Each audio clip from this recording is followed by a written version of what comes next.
आज मी विंदा करंदीकर यांची प्रेमावरची मला एक आवडलेली कविता वाचतेय.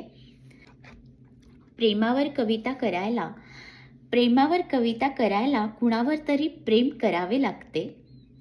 प्रेमावर कविता करायला कुणावर तरी प्रेम करावे लागते आणि त्याला सांगितले नसले तरी त्याच्या नकळत ते अनुभवावे लागते. त्याच्यासाठी गुलाब तोडताना काट्यांनी घायाळ व्हावे लागते. आता ह्याच्या पुढच्या कडव्यात त्यांनी सांगितलंय की तुमचं कुणावर प्रेम असेल तर त्याचं पण असलंच पाहिजे अशी अपेक्षा ठेवणं चुकीचं आहे, कारण त्याचं ते अजून कुणावर पण असू शकतं. तर त्यावेळी आपण ते ॲक्सेप्ट करायची आपली तयारी पाहिजे, असा प्रॅक्टिकल अप्रोच मला या कडव्यात वाटतो. प्रेम आपले त्याच्यावर असले प्रेम आपले त्याच्यावर असले तरी त्याचे ते दुसऱ्यावर असू शकते.